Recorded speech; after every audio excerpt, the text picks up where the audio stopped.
मांसांसि जीर्णानि यथा विहाय नवानि गृह्णाति नरोपराणि तथा शरीराणि विहाय जीर्णा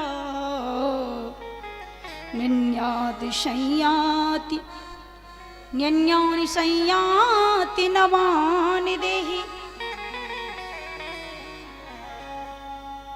ये जो शरीर है ये वस्त्र है, कपड़ा है। और ध्यान देना, ये जो मनुष्य का शरीर है ये महंगा वाला कपड़ा है। ऊंट का शरीर, गधे का शरीर, सूअर का शरीर ये थोड़ा सस्ता वाला कपड़ा है तो कपड़ा ही। आज हम लोग जो शरीर लिए बैठे हैं ये महंगा वाला कपड़ा है, ध्यान रखना। अंतर कुछ नहीं, छूटना है एक दिन इसको। पंच भौतिक शरीर पंच तत्वों में मिल जाएगा, विलीन हो जाएगा।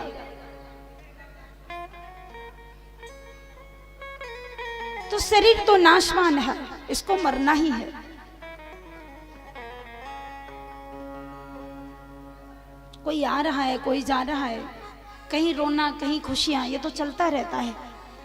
मनुष्य का शरीर लेने के बाद सबसे बड़ा कल्याण, सबसे बड़ा मानव शरीर का एक ही लाभ है, अयम ही परमो लाभ उत्तम श्लोक दर्शनम। भगवान की कथा श्रवण की जाए, अच्छा काम किया जाए।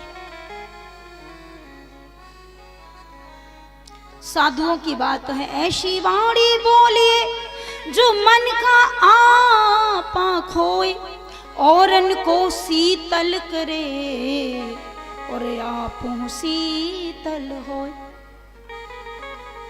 ऐसी बात बोलो, किसी को बोलो तो मीठा बोलो, और इतना मीठा बोलो दूसरा सुन के भी खुश हो जाए और तुम्हें भी खुशी हो। ये साधुओं की बात है। पर जो नाच कहते हैं कि ऐसी बाणी बोलिए जो नित उठी झगड़ा होए, पर ऐसे से मत बोलिए जो तुमसे तगड़ा होए। ऐसी वाणी बोलो रोज लड़ाई होए, नास्तिक लोगों की बात है। पर ऐसे से मत बोलिए जो तुमसे तगड़ा हो। तुमसे तगड़ा होगा तो बत्ती सी नीचे आ जाएगी, देर नहीं लगेगी। तो ये साधुओं की बात है। ये मानव शरीर लेकर, ये वस्त्र लेकर भजन करो, अच्छा काम करो। बहुत सारे प्रसंग भरे पड़े मैं आपको सुनाऊंगी। अभी तो हम चलते हैं षष्ठी का वर्णन।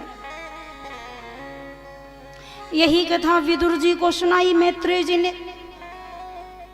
वही विदुर जिनकी पत्नी विदुरानी, जिनके घर भोग लगाया। दुर्योधन ने 56 भोग बनाया। कृष्ण भगवान जब शांति दूत बनकर के गए, युद्ध को रोका, बहुत प्रयास किया कि युद्ध न हो।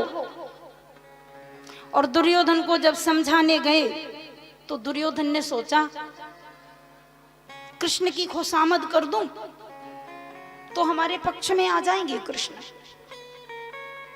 खुशामद में लग गया। 56 भोग बनाया। 56 भोग बनाया तो ठाकुर जी जब पहुंचे, इतना सब भोग रखा तो भगवान ने अपना प्रस्ताव रखा कि मैं किस लिए आया हूं। दुर्योधन बोला नहीं नहीं, ये प्रस्ताव स्वीकार नहीं। आप कहते हो, भगवान ने कितना सुंदर समझाया। भगवान ने दुर्योधन को कहा भैया आधा राज्य उन्हें दे दो, नहीं माना। तो भगवान ने कहा 5 गांव उनको दे दो, नहीं माना। कुछ भी मानने को तैयार नहीं हो। भगवान ने कहा युद्ध हो जाएगा।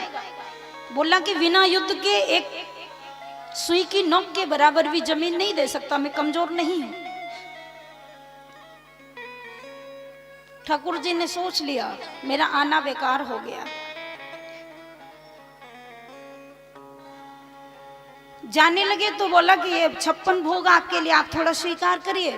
तो भगवान ने कहा दुर्योधन तुम्हें यह नहीं पता कि भोजन किस परिस्थिति में किया जाता है, भोजन क्यों किया जाता है। भगवान ने कहा दुर्योधन देखो, भोजन एक तरीके से किया जाता है कि या तो आदमी बहुत भूखा हो, तुम्हें बहुत घमंड है, बहुत अभिमान है तुम्हें, अब मैं तुम्हारे यहाँ भोजन कर लूं तो कैसे करूं, क्यों? बोले या तो मुझे ज्यादा भूख लगी हो तो मैं खा लूं। दो ही प्रकार से भोजन किया जाता है, या तो खाने वाले को ज्यादा भूख लगी हो या फिर खिलाने वाले के अंदर प्रेम ज्यादा हो। तो भगवान ने कहा कि ना ही तो मुझे भूख लगी है ज्यादा और ना तो तेरे अंदर प्रेम है, दोनों में से कुछ नहीं तो भोजन तो हो नहीं सकता। 56 भोग छोड़ दिया। दुर्योधन की मेवा त्यागी,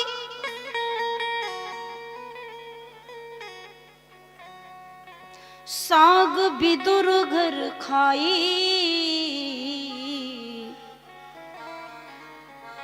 सबसे ऊंची प्रेम सगाई।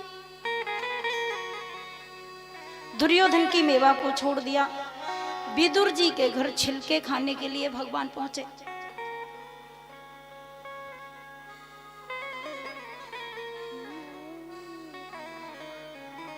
आज हरि आए विदुर घर पावना,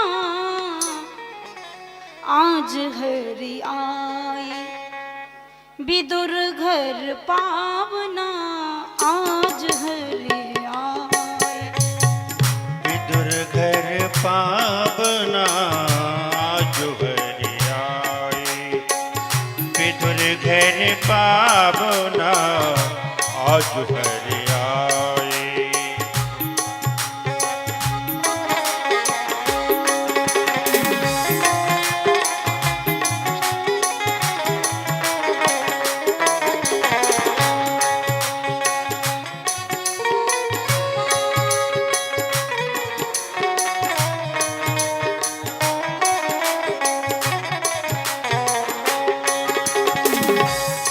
घर पावना, आज हरि आए विदुर घर पावना, आज हरि आए। जब भगवान शांति दूत बनकर गए तो रास्ते में विदुर जी की कुटिया मिलती थी।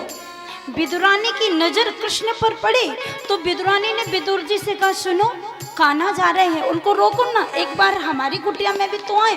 तो विदुर जी ने कहा बाबरी तेरे यहाँ क्यों आएंगे, वो तो दुर्योधन के यहाँ जा रहे हैं और तेरी कुटिया में कृष्ण।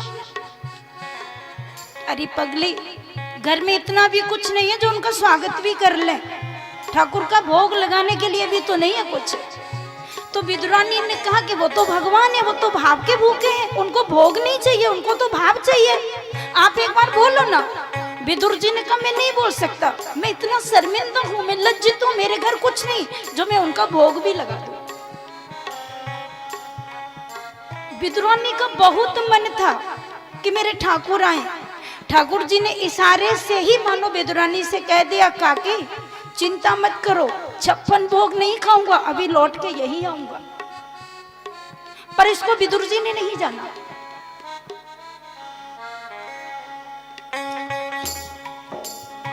अब विदुरानी ने कहा देखो ठाकुर जी चले तो गए, लेकिन मुझे पूरा भरोसा है कि लौटकर वो जरूर आएंगे।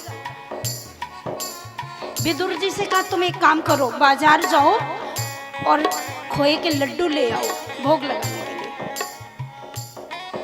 विदुर जी चले गए बाजार में लड्डू लेने के लिए। तब तक ठाकुर जी लौटकर वापस आए। विदुर जी को थोड़ी दर्शन देना है, मुझे तो काकी से एकांत में मिलना है।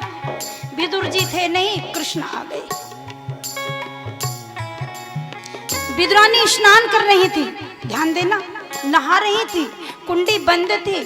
ठाकुर जी द्वार पर आ गए, आवाज लगाई काकी, अरे काकी किवाड़ खोलो। बड़ी तोतली बोली से बोले। पहचान लिया ये कृष्ण की आवाज है।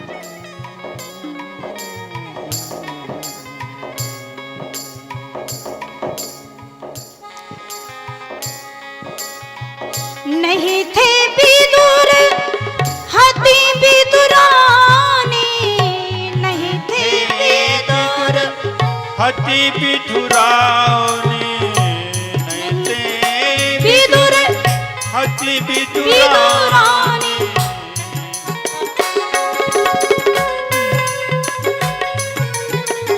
आई गए घर सारंग पानी, आई गए घर सारंग पानी, आई गए घर सारंग पानी। आ गए ठाकुर जी। किवाड़ खटखटाए और जैसे ही खटखटाए तो विदुरानी ने कहा उसकी आवाज लग रही है कृष्ण की, लेकिन वस्त्र नहीं है शरीर पर, मैं कैसे खोलूं कुंडी। फिर भी जाकर के कुंडी को खोल के देखा, ठाकुर जी ने जान लिया काकी आई है, पर बिना वस्त्र के अपना पीताम्बर दे दिया। माँ तू इसको डाल ले और कुंडी खोल, मुझे बड़ी जोर से भूख लग रही है। विदुरानी ने किवाड़ खोले, कृष्ण अंदर आए, पीताम्बर विदुरानी ने ओढ़ा, गाय के गोबर से लीपा, चौक बनाया, ठाकुर जी को बैठने के लिए पट्टा डाला, भाव बस उल्टा पट्टा डाल दिया। किसी को ज्ञान नहीं सीधा है कि उल्टा है, ठाकुर जी उल्टे पट्टे पे ही बैठ गए। फूली ना शमाती, बड़ी प्रसन्नता हुई।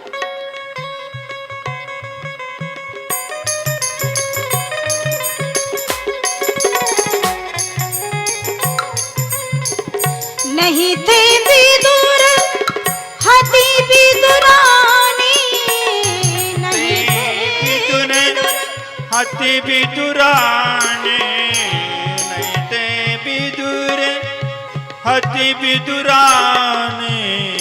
आई गए,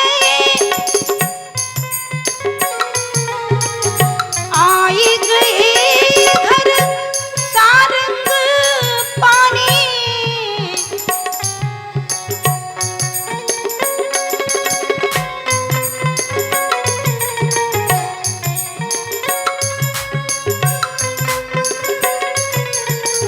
फूली ना समाती मन में, बड़ी प्रसन्न हुई, लेकिन घर में कुछ खाने को नहीं है। फूली ना समाती मन में, घर भोजन का हिसाब ना,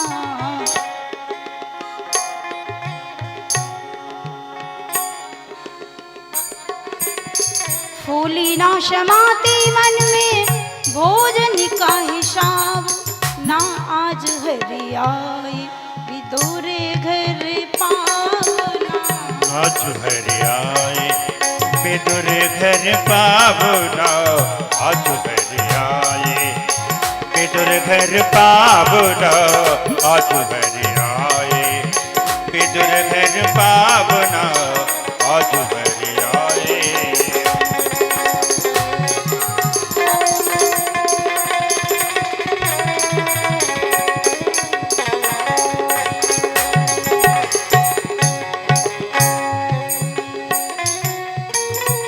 ठाकुर जी ने कहा काकी तुझे पता नहीं मुझे कितनी जोर से भूख लग रही, कुछ खाने को दे दे। काकी ने कहा बस थोड़ी देर रुक जाओ बेटा, मैंने तुम्हारे चाचा को अभी अभी बाजार भेजा है, वो कुछ लेके आ रहे होंगे। कृष्ण ने कहा मुझे बहुत जोर से भूख लग रही है, अभी चाहिए मुझे खाने को। और वो भाजी बनाने के लिए, साग बनाने के लिए कच्चे केले रखे थे, बहुत जोर से भूख लग रही है, केला लेके आई। केला बड़े प्रेम ते लाई, प्रेम की लाई, केला बड़े प्रेम की लाई, केला बड़े प्रेम की लाई।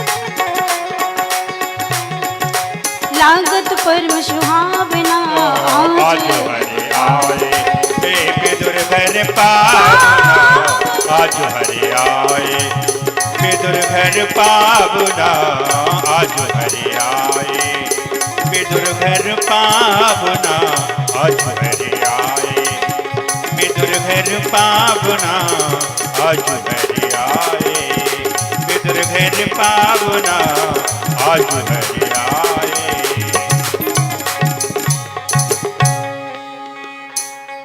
विदुरानी जी केले लेके आई और ठाकुर जी से कहा लाला ये तो भाजी के लिए केला रखा है, कच्चा है, नुकसान करेगा। ठाकुर जी ने कहा माँ मुझे बहुत भूख लगी है, तू मुझे खिला दे। अब तो कच्चे केलों को जब लेके विदुरानी ने छिलका अलग हटाया, कृष्ण की सूरत को देख करके पागल हो गई विदुरानी, और जो खाने वाली चीज थी वो तो फेंक दी और छिलका कृष्ण को खिलाने लगी। छिलका दिए कृष्ण मुख माही लागत परम सुहावना। अब देखो खिलाने वाले ने तो खिला दिया, लेकिन खाने वाले को भी तो देखना चाहिए कि मुझे क्या खिलाया जा रहा है। और इतने में आ गए कौन? विदुर जी लड्डू लेके आए। लड्डू लेके आए तो जैसे ही देखा ओ ये तो आ भी गए, बड़े प्रसन्न हुए। विदुरानी से कहा ये लो मैं लड्डू लेके आया हूं, ठाकुर जी का भोग लगाओ। ठाकुर जी ने तो 2-4 केले के छिलके खा के डकार ले ली। अब जैसे ही लड्डुओं को रखा तो विदुरानी ने जब छिलके खिलाए, विदुर जी ने देख लिया तो विदुरानी ने कहा बावरी का पागल है गई, कहाँ खिला रही है तू? कच्चे केले बाऊ के छिलके।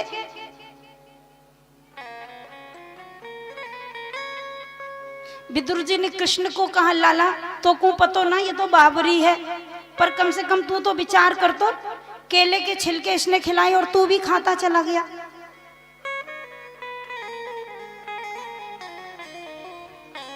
भगवान ने कहा काका जब खिलाने वाले को होश नहीं है तो खाने वाले को होश कहाँ है? मेरा तो पेट भर गया, मैं तो तृप्त हो गया, अब मुझे लड्डू नहीं चाहिए। विदुर जी ने कहा क्षमा कर दो माधव, ये तो बाबरी है, आप लड्डू का भोग लगाओ, मेरा मन रह जाएगा। ठाकुर जी ने कहा भोग तो तब लगाऊं जो पेट में सांस हो। तृप्ति हो गई। और बहुत सुंदर भगवान ने कहा बांसे कूसे अरे रूखे सूखे, हम तो विदुर प्रेम के भूखे।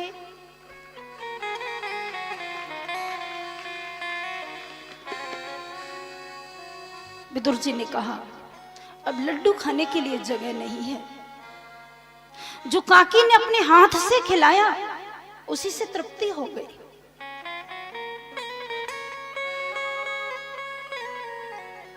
बांसे कूसे रूखे सूखे, हम तो विदुर प्रेम के भूखे। 56 भोग में मन नहीं लगा। धन्य धन्य धन्य धन्य विदुरानी,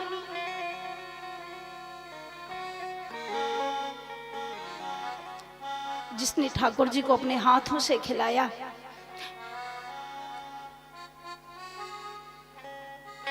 भगवान भाव के भूखे हैं। भाव का भूखा हूं मैं और भाव ही एक सार है, और भाव से मुझको भजे तो भव से बेड़ा पार है।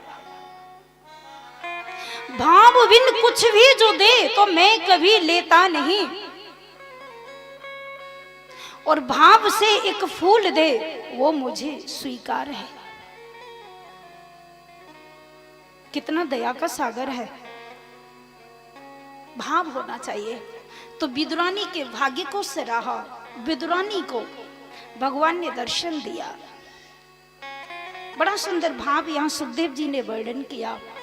वही विदुर जी कृष्ण के परम भक्त हैं उनको मैत्रेय जी ने ये कथा सुनाई हरिद्वार में जाकर।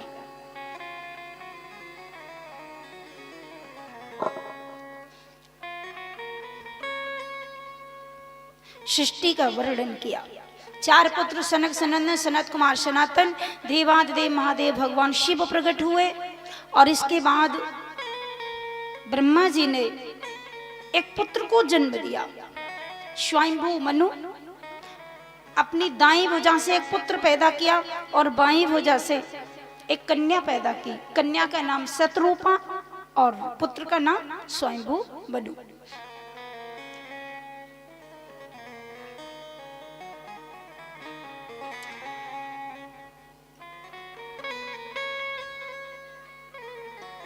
सृष्टि का वर्णन बड़ा क्लिष्ट है भागवत जी में।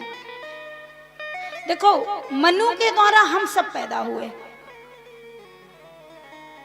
जब मनु पैदा हुए तो मनु के बाद में हम लोगों को मनुष्य क्यों कहा जाता है? हम मनु की संतान हैं इसलिए। पहले जब सृष्टि उत्पन्न होती थी तो मंत्रों से होती थी, संतान उत्पन्न हो जाती थी मंत्रों के द्वारा। परंतु स्वयंभू मनु के बाद में पति पत्नी के संयोग से संतान उत्पन्न होने लगी, इसलिए हम मनु की संतान हैं, इसलिए हमें मनुष्य कहा जाता है। और देखो, मनुष्य कहा तो सबको जाता है, परंतु मनुष्य का आचरण कुछ ही लोगों में होता है। एक बात कहूं, गधे को कभी ये नहीं कहा जाता कि गधा तू ऐसा काम कर जो अगले जन्म में भी गधा बन जा। इतना समझाया जाता है इसको।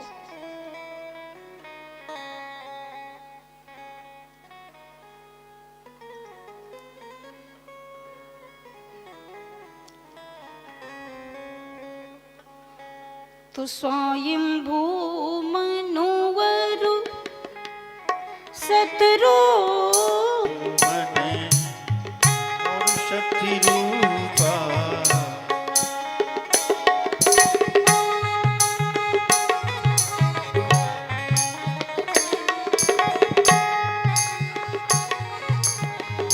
जिनते भई नरश्रेष्ठि अनुपा